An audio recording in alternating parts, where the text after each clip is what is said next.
Breaking news చూస్తున్నాం. కలియుగ ప్రత్యక్ష దైవం తిరుమల శ్రీవారి బ్రహ్మోత్సవాలు మరికొన్ని గంటల్లో ప్రారంభం కానున్నాయి. సాలకట్ల బ్రహ్మోత్సవాల్లో భాగంగా ధ్వజారోహణానికి ముందు రోజు నిర్వహించే అంకురార్పణ కార్యక్రమాన్ని శాస్త్రోక్తంగా నిర్వహించారు. ఈ సందర్భంగా సేనాధిపతి విశ్వక్సేనుల ఉత్సవం ఘనంగా జరిగింది. మాడవీధుల్లో విశ్వక్సేనుల ఊరేగింపు నిర్వహించారు. మీన లగ్నంలో నిర్వహించే ధ్వజారోహణంతో ఇవాళ సాయంత్రం 5:45 బ్రహ్మోత్సవాలు ప్రారంభమవుతాయి.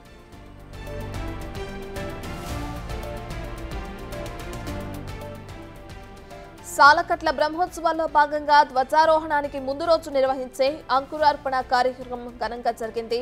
సాయంత్రం వేద పండితులు శాస్త్రోక్తంగా ఈ కార్యక్రమాన్ని నిర్వహించారు. ఈ సందర్భంగా సేనాధిపతి విశ్వక్సేనుల ఉత్సవం ఘనంగా జరిగింది.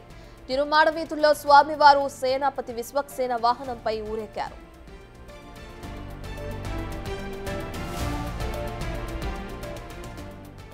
బ్రహ్మోత్సవాల సందర్భంగా సీఎం చంద్రబాబు శ్రీవారికి ప్రభుత్వం తరపున పట్టు వస్త్రాలు సమర్పించనున్నారు.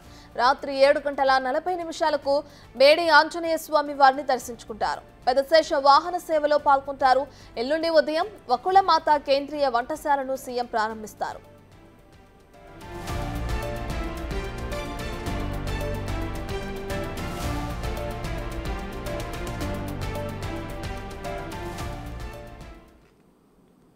ఇక శ్రీవారి బ్రహ్మోత్సవాలకి సంబంధించి మరింత సమాచారాన్ని మా ప్రతినిధి దామోదర్ ఫోన్ ఇన్లో అందిస్తారు. దామోదర్, ఇప్పటికే చూసుకుంటే శ్రీవారి బ్రహ్మోత్సవాలు మరికొన్ని గంటల్లో ప్రారంభం కానున్నాయి. దానికి సంబంధించి ఏర్పాట్లు ఏ విధంగా కొనసాగుతున్నాయి? ఇక సీఎం అక్కడికి విచ్చేస్తున్న క్రమంలో అధికారులు ఎటువంటి ఏర్పాట్లు అనేవి చేశారు? రత్న, అఖిలాండ కోటి బ్రహ్మాండ నాయకుడు శ్రీనివాసుడి సాలకట్ల బ్రహ్మోత్సవాలు నిన్న రాత్రి శాస్త్రోక్తంగా అంకురార్పణ కార్యక్రమంతో ప్రారంభమైంది. ఈ రోజు సాయంత్రం 5:45 నుంచి 6 గంటల మధ్యలో ధ్వజారోహణం నిర్వహించడంతో బ్రహ్మోత్సవాలు ప్రారంభమవుతాయి.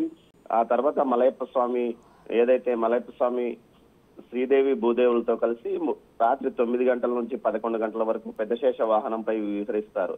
మొదటి రోజు సీఎం చంద్రబాబు నాయుడు శ్రీవారికి పట్టు వస్త్రాలు సమర్పిస్తాడు. ఆయన సతీ సమేతంగా తిరుమలకు సాయంత్రం చేరుకుంటారు. ఆ తర్వాత రాత్రి 7:55, 9:15 గంటల మధ్యన పట్టు వస్త్రాలు సమర్పించి పెదశేష వాహన సేవలో పాల్గొంటారు. దీంతో పాటు టీటీడీ భారీ ఎత్తున బ్రహ్మోత్సవాలకు ఏర్పాట్లు చేసింది. నిన్న టీటీడీ ఈవో మాట్లాడుతూ గతంలో కంటే మిన్నగా ఈసారి బ్రహ్మోత్సవ ఏర్పాట్లు చేశాము. పూర్తి స్థాయిలో భక్తులకు ఎలాంటి ఇబ్బందులు లేకుండా చర్యలు తీసుకున్నాము. బఫర్ స్టాక్ లడ్డు అంటే శ్రీవారి దర్శనానికి వచ్చే వారికి, అదేవిధంగా మాడవీధుల్లో మలయప్ప స్వామి వాహన సేవలో పాల్గొనే భక్తులు ఎలాంటి ఇబ్బంది పడకుండా వారికి అవసరమైన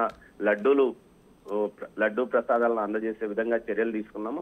7 లక్షల లడ్లు బఫర్ స్టాక్ పెట్టాము. ప్రతిరోజు 3 లక్షల పైగా లడ్లు తయారవుతాయి. రోజు అంటే 10 లక్షల లడ్లు అదనంగా స్టాక్ ఉంటుందని కూడా తెలియజేశారు. దీంతో పాటు భారీ ఎత్తున పోలీసు బందోబస్తు ఏర్పాటు చేశారు. ఇటు పోలీసు సిబ్బంది నుంచి 3,500 మంది, అదేవిధంగా విజిలెన్స్ సిబ్బంది మొత్తం 5,000 మంది వరకు భద్రతా సిబ్బంది ఉన్నారు. దీంతో పాటు క్యూ లైన్ లో ఉన్న భక్తులకు నిరంతరము పాలు, అన్న ప్రసాదాలు అందించడానికి ఏర్పాట్లు చేశాము అని తెలిపారు. దీంతో మాడవీధుల్లో ఉన్న భక్తులకు కూడా నిరంతరము అన్న పానీయాలు అందించడానికి కూడా చర్యలు తీసుకున్నామని చెప్పారు. 4,000 మంది ఏదైతే శ్రీవారి సేవకులు స్వామివారి సేవకు ఈ బ్రహ్మోత్సవాల సమయంలో వచ్చే విధంగా చర్యలు తీసుకున్నాం. వారి సేవలను ఇటు మాడవీధుల్లోనూ అటు క్యూ లైన్ లో ఉన్న భక్తులకు అందజేయడానికి ఏర్పాట్లు చేస్తున్నామని తెలిపారు. ఓవైపు పెరటాసి మాసము, మరోవైపు దసరా సెలవులు కావడంతో అటు శ్రీవారి దర్శనానికి కూడా భక్తులు పెద్ద సంఖ్యలో వచ్చే అవకాశం ఉండడంతో శ్రీవారి మూలమూర్తి దర్శనానికి వచ్చే భక్తులకు నిరంతరం దర్శనం కల్పించడానికి ఏర్పాట్లు చేశాము. 24 గంటల లోపు స్వామివారిని దర్శనం చేసుకునే విధంగా చర్యలు తీసుకున్నామని తెలిపారు.